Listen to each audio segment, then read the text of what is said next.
Nombre es que oramos estas cosas. Amén. Job capítulo 30. No sé cuántos recuerdan el capítulo 29 que estudiamos la última vez, pero en el capítulo 29 del libro de Job se nos mostró el enorme impacto que tenía Job en su sociedad.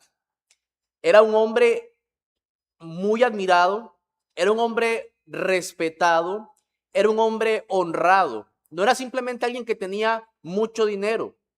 Recordamos que cuando la Biblia dice que era este hombre más grande que todos los orientales, no se refería únicamente a un tema de riqueza o posición económica, sino que él era una persona de alto prestigio y valor para la sociedad. Los jóvenes se retiraban ante su presencia en una señal de respeto cuando Job llegaba al mercado. Los ancianos guardaban silencio cuando él hablaba. Y sus palabras eran recibidas como el más grande consejo que alguien podía dar en ese momento. Nadie replicaba, nadie añadía ni una sola palabra más. Lo que Job decía era suficiente. Job incluso, de hecho, él llegó a pensar, en el capítulo 29 nos dice que él llegó a pensar que iba a morir rodeado de su familia y colmado de honra. Así se veía él. Pero, al llegar al capítulo 30, toda esa escena que se nos describe en el capítulo 29 cambia abruptamente. Ahora vamos a ver un Job describiendo su ruina como tal. Porque si hay algo que nos dice el capítulo 2 y el capítulo 3, es que él perdió sus hijos, perdió su riqueza. Pero ahora Job nos va a describir realmente cómo él perdió no solo riquezas, hijos y salud. Lo más doloroso ahora es que ha sido despojado completamente de su honra. Ha descendido tanto, que las personas más despreciables de la sociedad son precisamente las que ahora se atreven a despreciarlo y hasta humillarlo. Y eso es lo que vamos a estar viendo en nuestro primer encabezado, la tarde de hoy, los versículos del 1 al 15. Job humillado y despreciado por los más despreciables.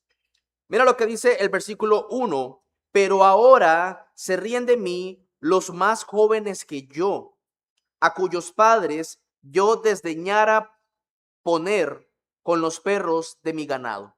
Lo primero que va a hacer Job es describirnos, retratarnos cómo era esa gente despreciable. ¿Por qué es que eran despreciables? Bueno, en primer lugar es que dice Job, eran jóvenes. Eran jóvenes. Ahora, los jóvenes antes se quedaban en silencio, se quitaban, se retiraban, pero ahora resulta que los jóvenes ni siquiera me respetan, se ríen. Y una gran ofensa para la cultura oriental es que los jóvenes se burlen de los más viejos. No olvidemos esto. El contexto del Medio Oriente era un joven burlándose de un anciano. Esto era una burla y una ofensa grandísima. En segundo lugar, dice, se ríen de mí. Y es que la palabra traducida aquí como reírse es la misma que Job traduce en el versículo 29, capítulo 29, versículo 24, cuando dice que él sonreía a las personas. ¿Recuerda? Cuando él sonreía a su pueblo, era una señal de gozo, de complacencia. La gente decía, Job me sonrió, está de acuerdo conmigo. Pero ahora dice, esta gente no se ríe en un sentido de agradecido, de favor. Más bien es una burla sarcástica, irónica. Son crueles. Y ahora mira lo que dice, a cuyos padres yo desdeñara poner con los perros de mi ganado. Y es que dice Job, ni siquiera habría puesto yo a los padres de estos jóvenes que ahora se burlan de mí, ni siquiera los hubiera puesto a cuidar los perros de mi rebaño. Ahora, no es que despreciaba este trabajo Job, pero aquellos hombres eran completamente indignos de confianza. Los padres de estos jóvenes eran indignos de confianza. Job no confiaba en ellos. Y ahora, otro dato importante es que los perros mismos en Medio Oriente eran considerados como animales impuros y solo servían para el trabajo. Y dice Job, ni siquiera los hubiera puesto a cuidar los perros pastores que tenía. Ni a esos les hubiera dado ese trabajo. Ahora nos dice que no tienen vigor tampoco, versículo 2. ¿Y de qué me serviría ni aun la fuerza de sus manos? No tienen fuerza alguna. Son hombres débiles, son hombres inútiles, versículo 3. Por causa de la pobreza y del hambre, andaban solos. Huían a la soledad, al lugar tenebroso, asolado y desierto. Recogían malvas, o sea, una hierba mala, entre los arbustos y raíces de enebro para calentarse. Dice Job, estos jóvenes no solamente es que eran jóvenes y que se estaban burlando, es que tampoco, si lo pongo en perspectiva a nivel laboral, no me hubieran servido. No tenían fuerza, no tienen vigor. ¿Por qué? Porque si usted los ve comiendo, comen hierbas silvestres del campo, algo que es en una situación realmente extrema de pobreza. Están comiendo condiciones porque son realmente extremos en pobreza. Y uno se podría pensar y preguntar, Job, pero ¿por qué no les dabas comida y por qué no les dabas trabajo? Si en el capítulo 29 nos habías dicho que tú ayudabas a la sociedad, si tú más bien servías a la sociedad, porque a estas personas que son pobres y están en angustia y están en real necesidad, ¿por qué no les das trabajo? Versículos del 5 al 8. Eran arrojados de entre las gentes y todos les daban grita como tras el ladrón. Habitaban en las barrancas de los arroyos, en las cavernas de la tierra y en las rocas. Bramaban entre las matas y se reunían debajo de los espinos. Hijos de viles y hombres sin nombre, más bajos que la misma tierra. Si le preguntáramos a Job por qué no les da trabajo, ¿sabe cuál es la respuesta de Job? Dice, porque estas personas eran un peligro y un mal para la sociedad. Yo no les hubiera dado trabajo porque estas personas eran peligrosas, eran viles, eran despreciables. Nadie los quería cerca. Nadie los quería cerca. Por eso es que nos dice que les daban gritos tras ladrón. ¡Hey, vete de aquí! ¿Qué haces tú aquí? Vete de mi hacienda. No me sirves. ¿Qué estás haciendo? Vivían en cavernas. Vivían en lugares ocultos porque eran ladrones, eran tramposos, eran oportunistas, astutos, malos. De hecho, note cómo dice la expresión ahí, bramaban entre las matas. Mis hermanos, ¿qué es lo que brama? Una vaca, un toro, un animal. O sea, ellos eran como animales, ni siquiera eran racionales, eran tan malvados que se comportaban como bestias. Dice Job, ese tipo de gente yo no la quiero tener cerca de mi propiedad ni de mi familia. Tenían, esa palabra viles nos describe que tienen el carácter de los necios. No es que tengan una limitación intelectual, es que eran malos moralmente hablando. Las personas aquí no representan al pobre hombre trabajador que cayó en desgracia. No, representan al hombre que rechazó toda disciplina, toda honestidad, toda responsabilidad. Representan al hombre que tiene una miseria como resultado de su consecuencia por una vida marcada por la maldad y la necedad.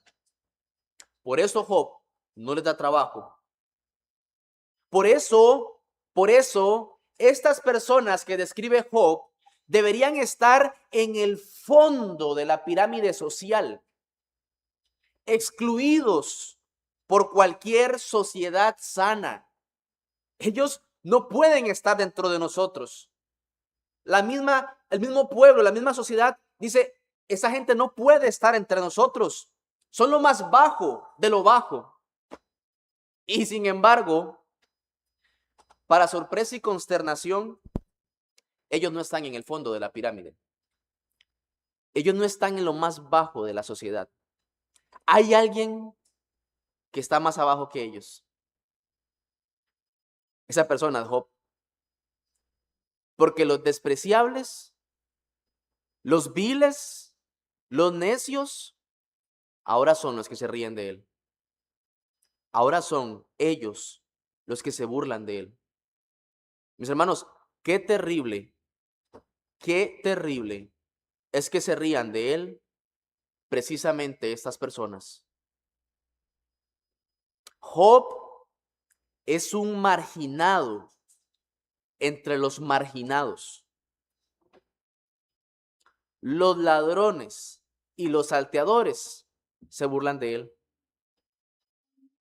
Ahora, ¿qué significan las palabras de él, de estos hombres que se burlan de él? Versículos del 9 al 15, versículo 9 dice, y ahora yo soy objeto de su burla y les sirvo de refrán.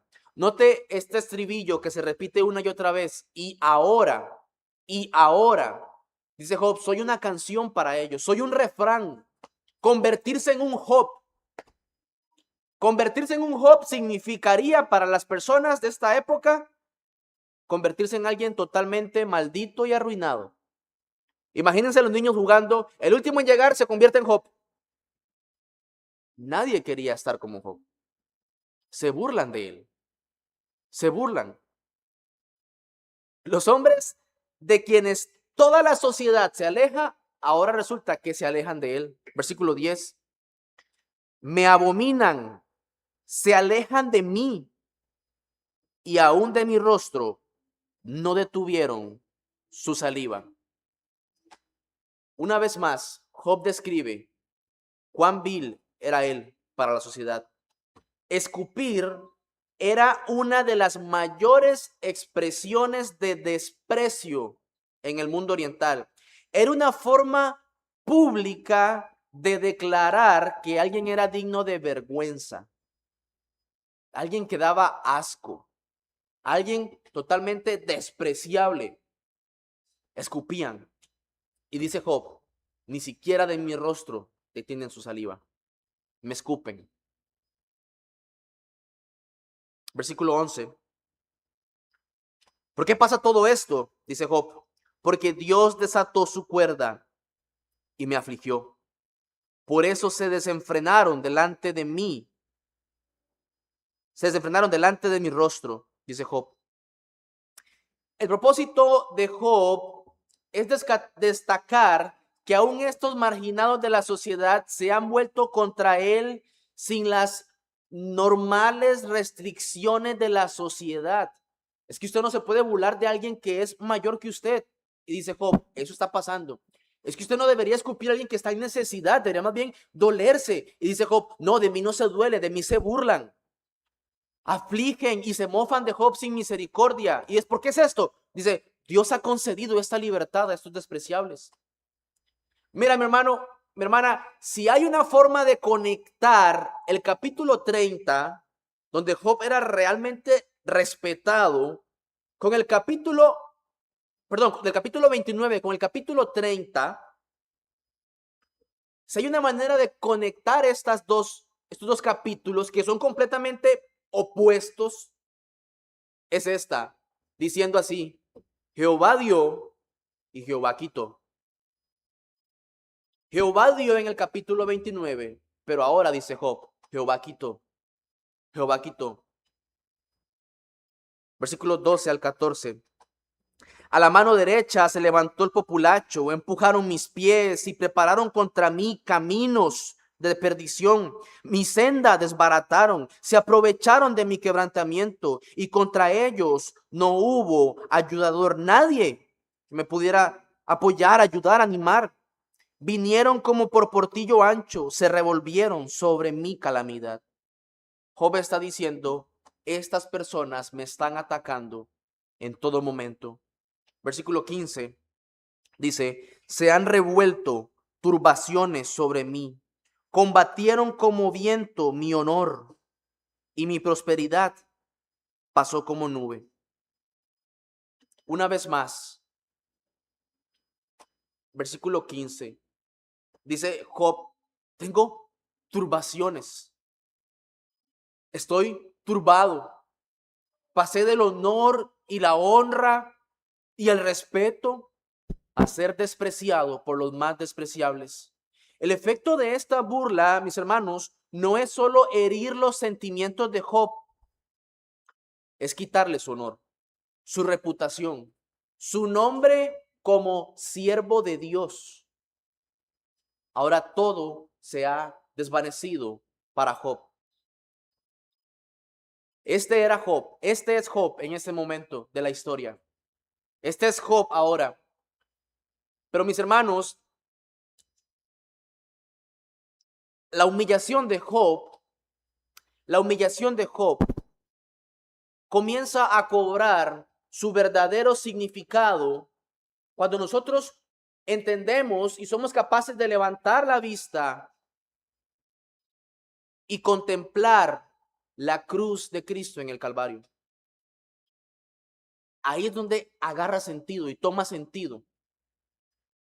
Vean, mi hermano, mi hermana, si a usted le cuesta entender el Antiguo Testamento, déjeme darle una recomendación y es busque a Cristo, porque todo el Antiguo Testamento nos muestra a Cristo.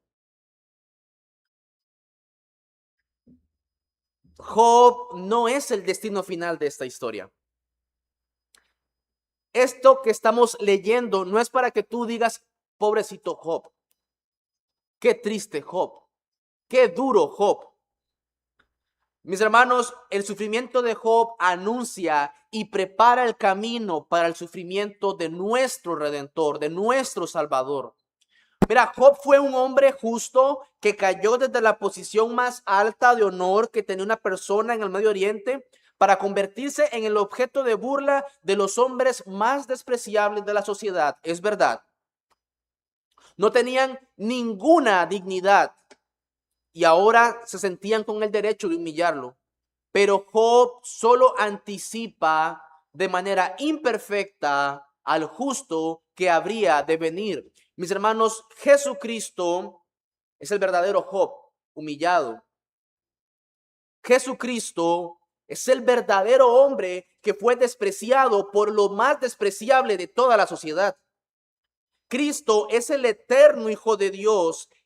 Job era una criatura y Cristo es el creador de todas las cosas. Por eso la humillación de Cristo supera infinitamente a Job.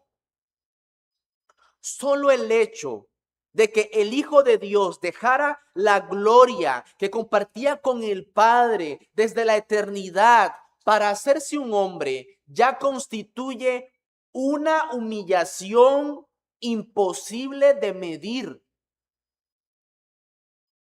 Cristo dejó esa comunión con el Padre.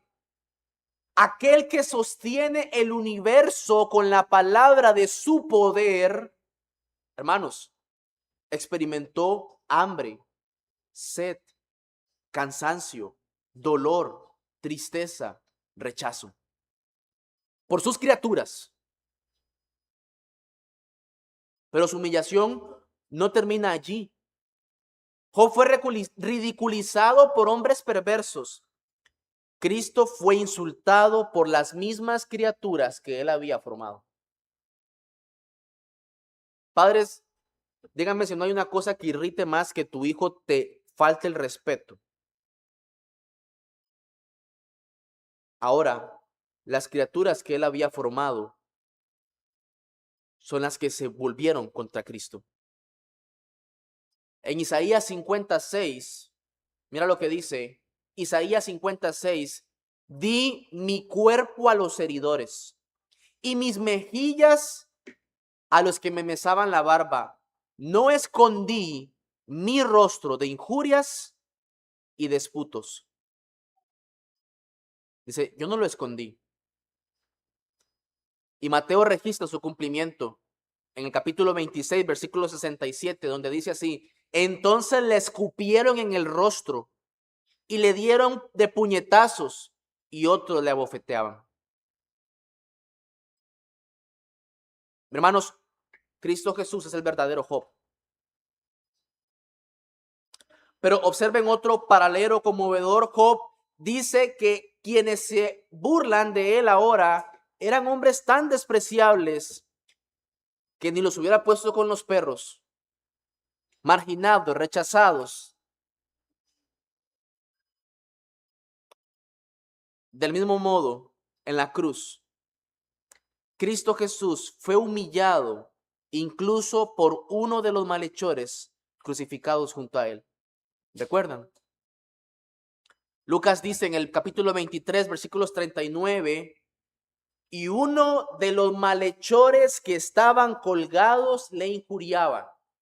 Lo peor de la sociedad estaba burlándose del Mesías. Piensen por un momento, hermano, hermana, en la magnitud de esa escena. Ese hombre criminal condenado a la pena capital. Alguien que la sociedad consideraba digno de la muerte y sin embargo, desde la profundidad de la culpa, de su propia culpa, se atrevió a insultar al único hombre verdaderamente inocente. Un culpable blasfemando contra el santo. Un condenado burlándose del juez de toda la tierra. Una criatura pecadora despreciando a su propio creador. Es de las cosas más asombrosas que uno podría leer.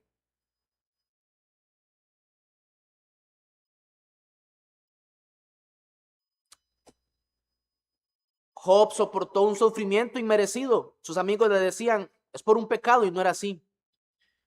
Mis hermanos, pero Cristo sufrió este oprobio, esta vergüenza, esta humillación.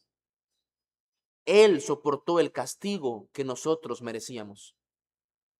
Fue por nosotros. Job sufrió por razones que no comprendía. Cristo sufrió voluntariamente para redimir a su pueblo.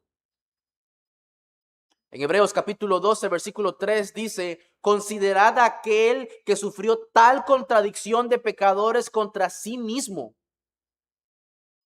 para que vuestro ánimo no se canse hasta desmayar. Miren, hermanos, la intención no es simplemente que admiremos el sufrimiento de Cristo. No es que usted diga cómo sufrió, qué vergüenza, qué oprobio sufrió Cristo.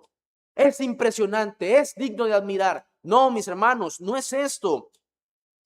Es que lo contemplemos a Él para perseverar. Considerad a aquel, dice, ¿para qué? Para que vuestro ánimo no se canse hasta desmayar. Cuando pensamos que el camino cristiano es demasiado difícil, cuando creemos que nuestras pruebas son insoportables, debemos volver la mirada al Salvador. Él abandonó la gloria que le pertenecía, se sumió en todas las estrecheces de la vida humana, soportó el desprecio de los hombres y murió la muerte más vergonzosa, reservada para los peores criminales de la sociedad. Mi hermano, si Él perseveró hasta el final para salvarnos, ¿cómo no perseveraremos nosotros por amor a Él? Miren, hermanos, la fe cristiana nunca ha sido barata. Costó la vida de muchos mártires, pero sobre todo costó la sangre del Hijo de Dios. Una salvación tan costosa no puede producir una vida de indiferencia. Déjame repetir esto. Una salvación tan costosa no puede producir una vida de indiferencia. Quien contempla la humillación de Cristo entiende que ninguna obediencia será demasiado grande. Ninguna obediencia será demasiado grande para aquel que se humilló hasta lo sumo para rescatar a pecadores como nosotros. Venir a la iglesia, congregarse, leer la palabra, orar, tener comunión, someterse a las autoridades. Ninguna obediencia es tan grande, hermanos. Estos versículos expresan la demanda que recibe todo cristiano. El evangelio demanda una vida que refleje la grandeza de la gracia recibida. El evangelio demanda una vida que refleje la grandeza de la gracia recibida. Y ahora, mis hermanos, quiero decir otra cosa, es que la humillación de Cristo transforma la manera de pensar. Hermanos, contemplar la humillación de Cristo no solo debe producir admiración, no solo debe producir perseverancia, debe transformar nuestra manera de pensar. Mira lo que dice Pablo a los Filipenses en el capítulo 2, versículos 5 al 8. Haya pues en vosotros este sentir que hubo también en Cristo Jesús, el cual siendo en forma de Dios, no estimó el ser igual a Dios como cosa a que aferrarse, sino que se despojó a sí mismo, tomando forma de siervo, hecho semejante a los hombres, y estando en la condición de hombre, se humilló a sí mismo, haciéndose obediente hasta la muerte y muerte de cruz. Ahora, la pregunta es, ¿por qué Pablo está diciendo esto a los filipenses? Bueno, porque había creyentes en Filipenses que no podían vivir en paz. Había rivalidades, intereses personales. De hecho, más adelante Pablo tiene que exhortar públicamente a Evodia y a Síntique porque no eran de un mismo sentir en el Señor. ¿Recuerdan? Dice, ruego a Evodia y a Síntique que sean del mismo sentir. Pero, ¿cuál fue la solución del Espíritu Santo? Es por medio de su palabra. El Espíritu Santo no fue a decirles simplemente, vean, sean amables los unos con los otros. No. El Espíritu Santo lo que hizo fue llevarlas a contemplar la humillación de Cristo. Haya pues en vosotros este sentir que hubo también en Cristo Jesús. Miren, hermanos, cuando uno mira la cruz, el orgullo pierde toda justificación. Cuando miramos la cruz, el orgullo pierde toda justificación. Miren, yo sé que muchas veces nosotros pensamos delante del Señor y oramos y decimos, Señor, Señor, es verdad, tú sabes que yo soy un gusano y me reconozco a mí mismo como un gusano delante de ti, pero hay de aquel que me trate como un gusano.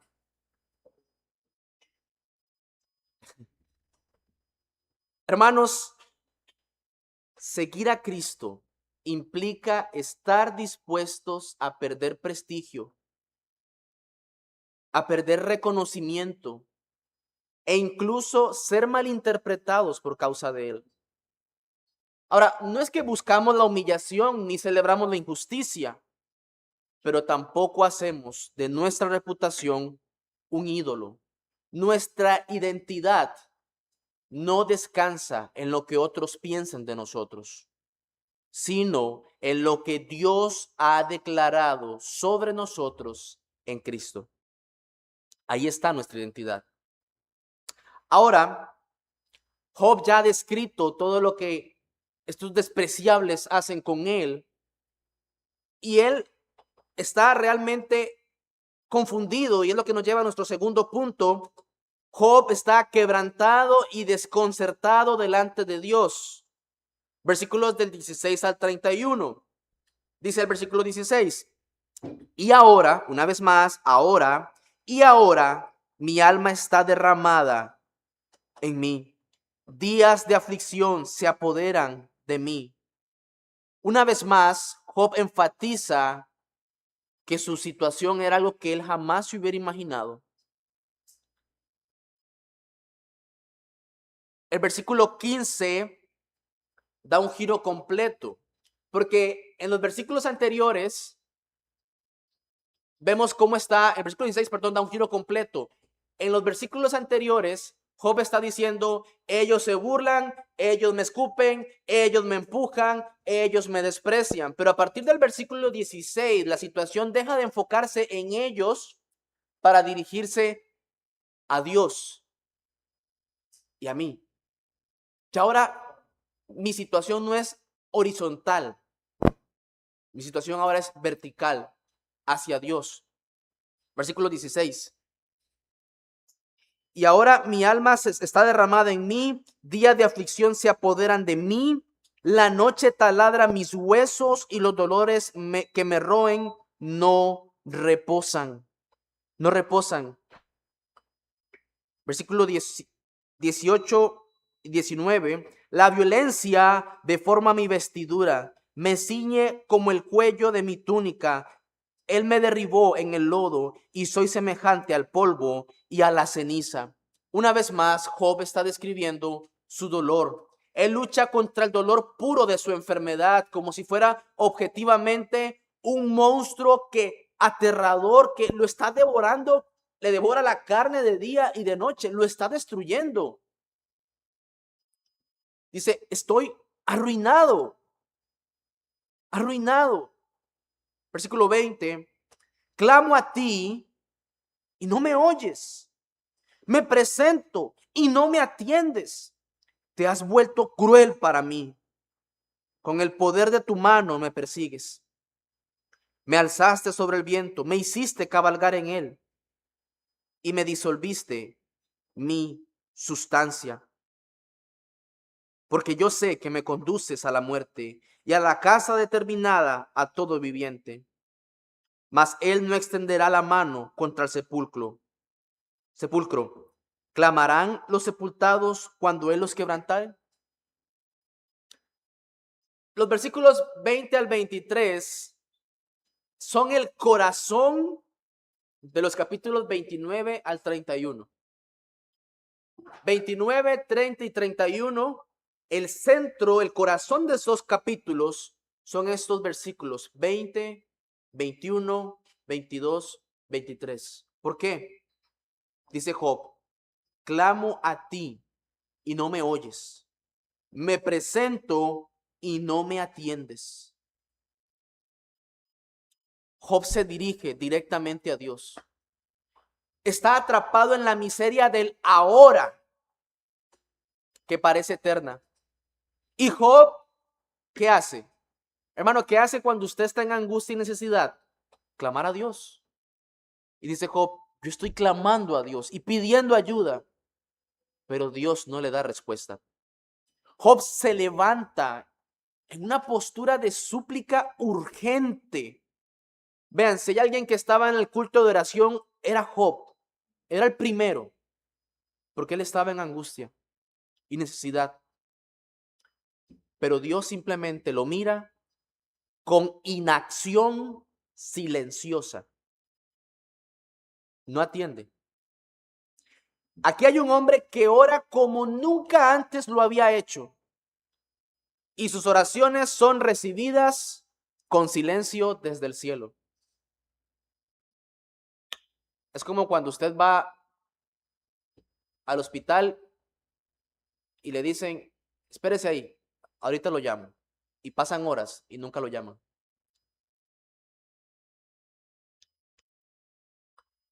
Dice Job en el versículo 22.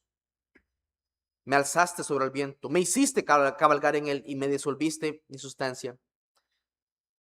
Dice, me diste riquezas, me diste honor por un momento, pero ahora me has tirado contra el suelo con toda tu fuerza. Como un ternado levanta y luego arroja al suelo. De hecho, los versículos 23 y 24 dice, porque yo sé que me conduces a la muerte y a la casa determinada a todo viviente. Lo que Job está diciendo es, Dios tiene la intención ya de matarme. Esa es la intención de Dios. El silencio del cielo en respuesta a las oraciones de Job solo puede significar una cosa. Dios ya me va a matar. No hay más nada que decir. Y dice Job, no hay justicia en estos sufrimientos. Versículos del 25 al 31. Mira lo que dice. ¿No lloré yo al afligido? ¿Y mi alma no se entristeció sobre el menesteroso? 26. Cuando esperaba yo el bien, entonces vino el mal. Y cuando esperaba luz, vino la oscuridad. Dice, Dios, tú no me has tratado o no me estás tratando como yo traté a las personas. Cuando yo era un gobernante regional y me encontraba personas que sufrían, yo lloraba por ellos. Yo afligía mi alma y sentía compasión por ellos. Pero ahora mi situación es completamente injusta. 27. Mis entrañas se agitan y no reposan. Días de aflicción me han sobrecogido. Ando ennegrecido y no por el sol. Me he levantado en la congregación y he clamado. Mi piel se ha ennegrecido y se me cae. Mis huesos arden de calor. Se ha cambiado mi arpa en luto y mi flauta en voz de lamentadores. Ya para terminar los versículos, dice Job, estoy en una profunda miseria. Cada mañana me despierto a otro día de aflicción. Estoy ensombrecido por el dolor. Clamo por ayuda. Estoy solitario y afligido. Se, Me estoy pudriendo por fuera, es lo que está diciendo el versículo 30. Mi piel se ha ennegrecido y se me cae. Job se estaba pudriendo por fuera. Y la parte final dice, y mis huesos arden de calor y tengo fiebre por dentro. Toda la vida de Job está consumida por el duelo y el llanto. Y según la regla de la cosecha, se cosecha lo que se siembra, Job debería haber recibido el mismo trato que él dispensó a los demás. Él debía haber sido más bien ayudado, consolado, animado, restablecido. Pero Dios guarda silencio. Su clamor desatendido por Dios también es ignorado por los hombres. Miren, mis hermanos, uno de los sufrimientos más grandes que Job experimentó o experimenta aquí, miren, no es el dolor físico. De hecho, no es ni siquiera el desprecio de los hombres, que ya él ha dicho que es una humillación muy grande. Lo que más quebrantó su corazón fue el aparente silencio de Dios. Clamo a ti y no me oyes. Job clama, Job llora, Job pregunta, pero Dios no responde. Desde la perspectiva de Job, en ese momento, el cielo permanece completamente cerrado. Y una vez más, hermanos, el sufrimiento o la historia de Job no termina aquí. Su sufrimiento, una vez más, nos conduce a contemplar a Jesucristo, quien también experimentó el aparente silencio de Dios, pero de una manera infinitamente más profunda. En Hebreos capítulo 5, versículo 7 dice, y Cristo en los días de su carne, ofreciendo ruegos y súplicas con gran clamor y lágrimas al que le podía librar de la muerte. Miren, los rabinos dicen o tenían un dicho que hay 3 clases de oración, cada una más elevada que la anterior. Están las oraciones, el clamor y las lágrimas. La oración se hace en silencio, el clamor elevando la voz, pero las lágrimas ya lo vencen todo. Ya lo vencen todo. Jesús conoció hasta la oración desesperada de las lágrimas. Oró hasta las lágrimas.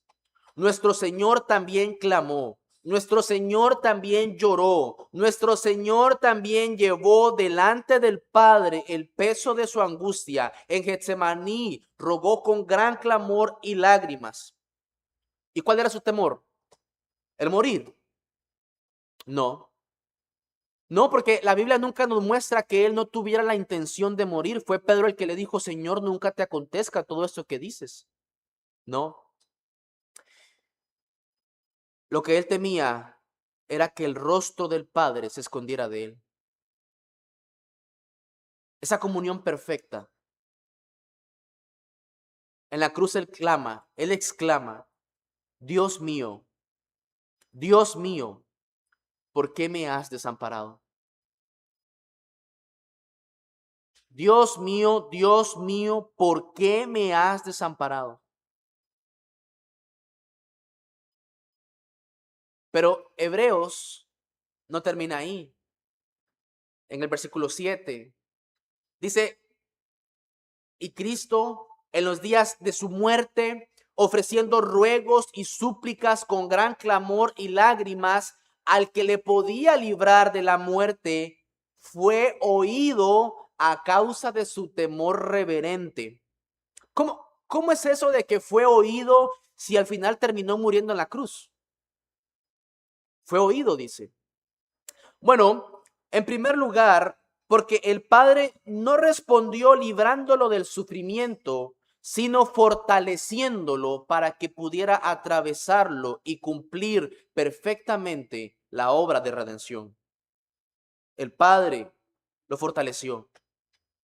Y en segundo lugar, mis hermanos, fue oído, su ruego fue oído en el sentido de que el Padre le fortaleció, de modo que pudo mantener su fe sin fluctuar bajo la prueba.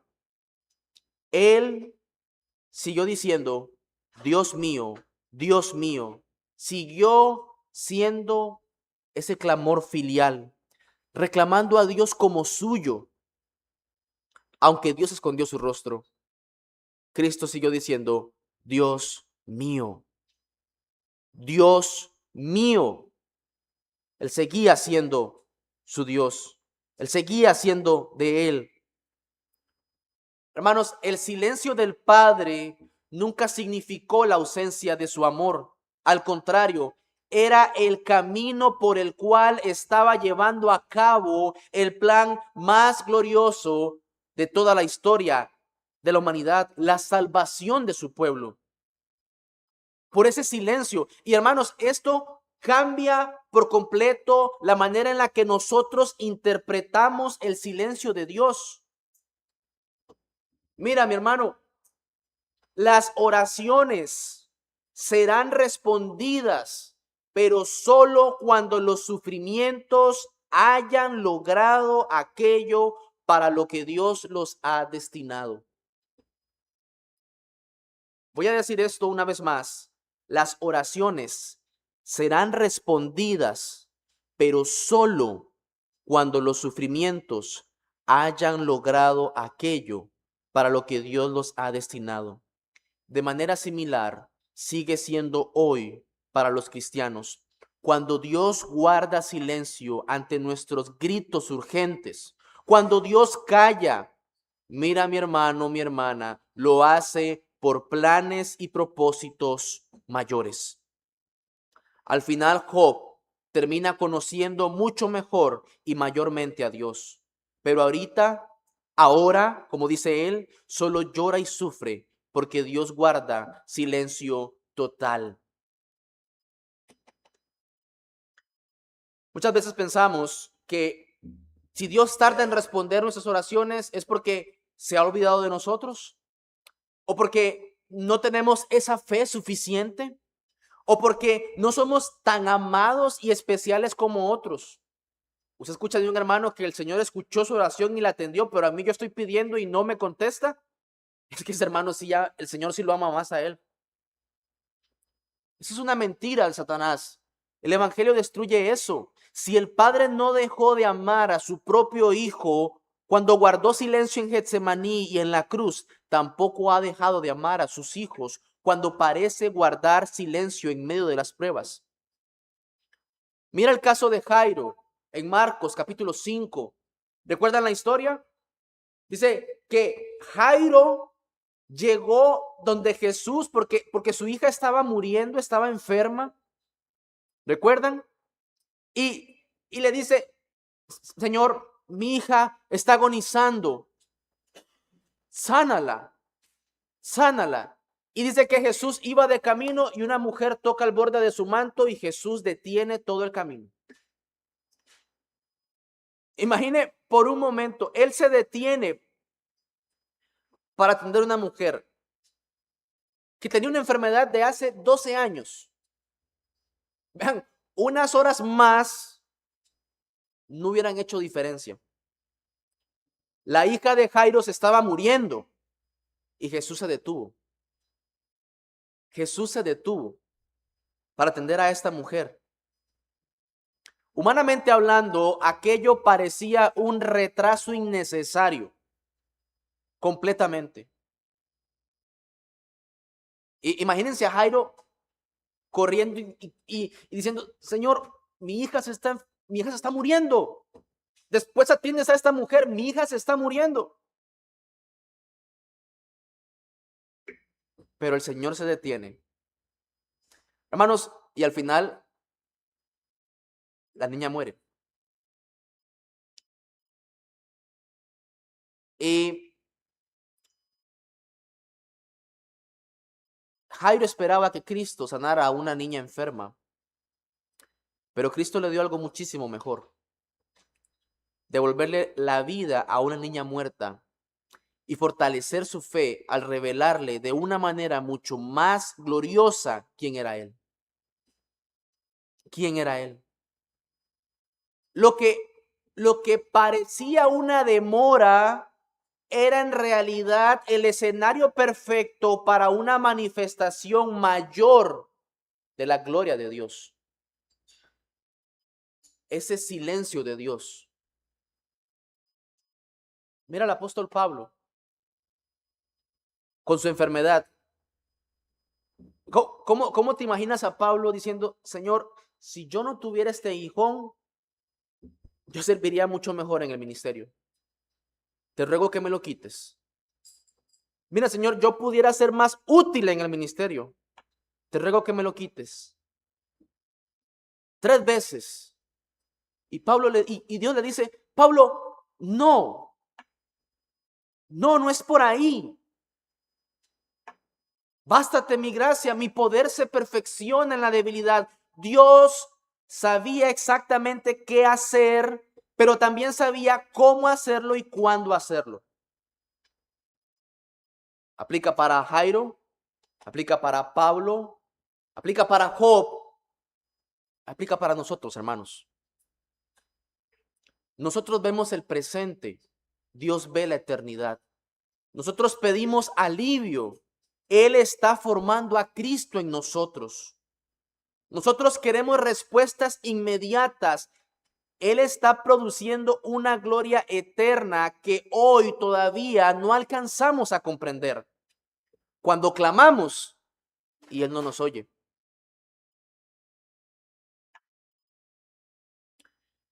Decía el pastor Sugel Michelén, mira, no son nuestras circunstancias las que nos abaten y las que nos desesperan, es nuestra falta de fe.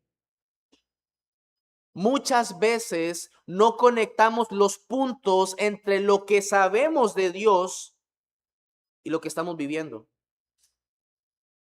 Cuando Dios guarda silencio, hermanos, no concluyas que Dios ha dejado de escucharte.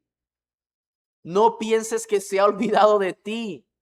El Dios que gobierna el universo, mi hermano, mi hermana, sigue sentado en su trono y continúa dirigiendo cada detalle de tu vida con perfecta sabiduría.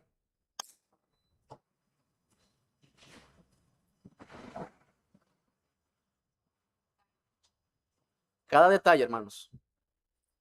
Hasta eso. Dios siempre sabe qué hacer, pero Él también sabe cómo tiene que hacerlo y cuándo tiene que hacerlo y en qué tiempo tiene que hacerlo. Dios muestra su amor y su cuidado para nosotros, haciendo las cosas en su tiempo, no en el nuestro. Hermanos, ¿sabían ustedes que, y esto me llamó mucho la atención cuando estudiaba, ¿sabían ustedes que el tiempo, la definición del tiempo varía de una cultura a otra?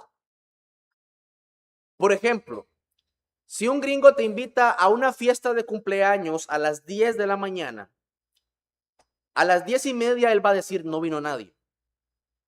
Pero el tico a las 10:30 dice, pasemos un momento a Walmart porque tengo que comprar unas cosas que me faltan antes de llegar a la fiesta. Vamos con tiempo. Hermanos, cuando tú pones a Dios en balanza o cuando pones el concepto del tiempo de Dios, dice, es mucho mayor. Un día es como 1000 años, 1000 años es como un día. El tiempo de Dios no se rige como nosotros lo entendemos. pero siempre es perfecto.